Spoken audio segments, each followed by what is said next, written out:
Jimmy Chandler, Jim E. I'm gonna call you Jimmy because that's your stage name here.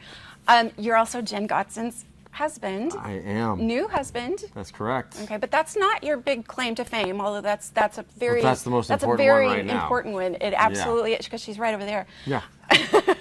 You're an award-winning actor, but I want to start from the beginning because you had a very fascinating, very 2017 kind of beginning. That's correct. You had viral YouTube videos. That's correct. So tell us about that. Sure. The viral YouTube video that I did was, actually I've been in a couple that have gone over into the millions of views. Right. So I replied to an ad for a short film, and from that short film I met these young kids. They were all under the age of 25, and they're all budding filmmakers.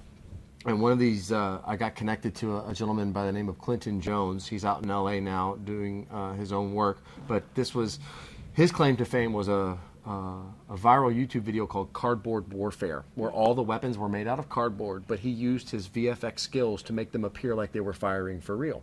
He also built a cardboard tank that mounted onto a truck. I mean, he's just a good kid that had a fun project.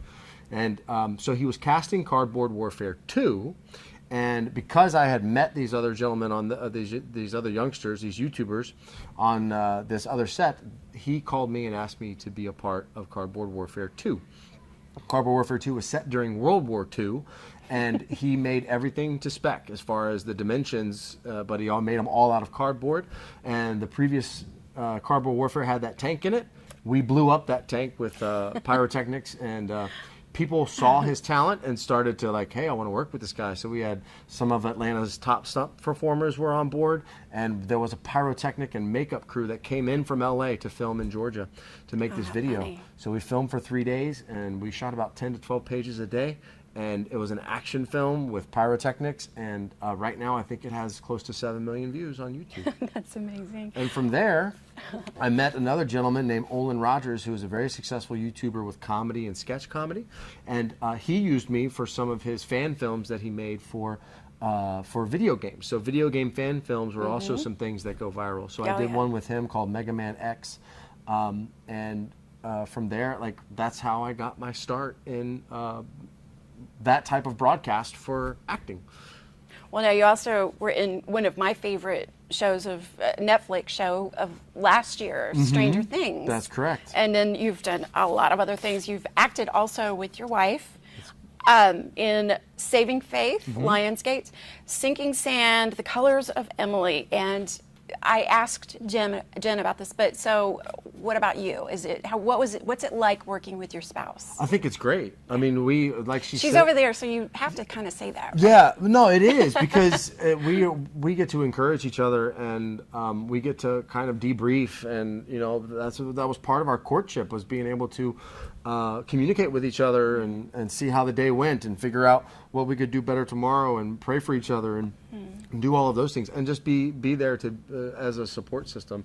Because I mean, I know for Jen, she's probably experienced it where she would have felt very alone on a film set where it's almost like going to summer camp for the first time, and you have to meet new people, make new friends, you all eat together, and then you all go back to the same hotel, and you kind of create these bonds. So it's always good to have an ally in your corner, somebody that's on the same team with you, not only there on the set, but also on when you're off the set. So if you can mesh those things together and communicate well, then it can be a very enjoyable experience.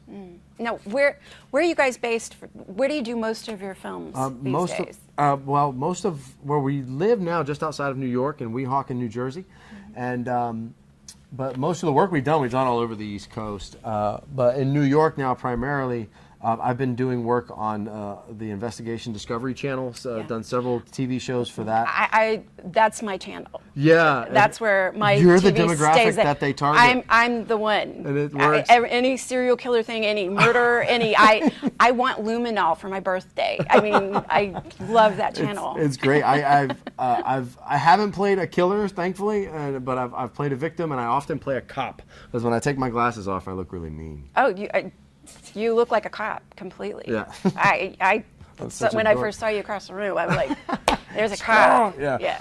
But and then I have representation in Atlanta, so I audition for things via tape, and that's I actually went down from New York to Atlanta to film Stranger Things for the upcoming season. It's going to be October 27th. And here, let's hope I didn't make the cutting room floor. Episode 202. So if you're watching, please check it out. It should be a good time. I hope I made it. Oh, I can't wait. And then I just recently began work on a new AMC show called Lodge 49 that is in production right now, and I go back down in November to film some more of that.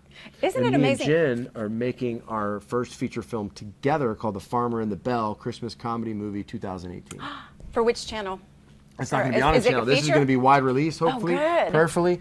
We have a lot of things cooking, a lot of things on the different burners. We're trying to navigate our stove here. We're trying to cook something really good. So it's going to be great. Either way, the movie's going to get made, and we know that God's going to use it to impact the lives of those that come in contact with it. Absolutely. So isn't it? It's so great though that these days actors have so many different outlets. They don't have to just rely on Hollywood movies or Hollywood New York television. You've got so many options now, and there's a lot of great options, like what you're saying on AMC and Netflix.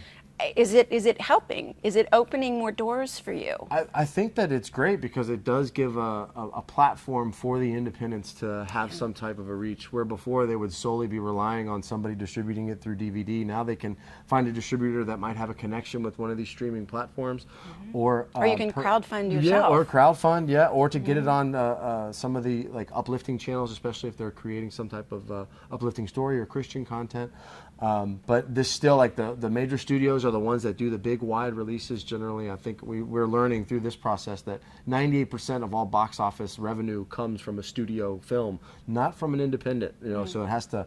You really have to. There's that small 2% that has a piece of that pie, but generally it's through things like the streaming platforms and the smaller markets that people are able to get their content out, which is great. The thing too, there's such an audience for Christian films, but in the past, they weren't so good.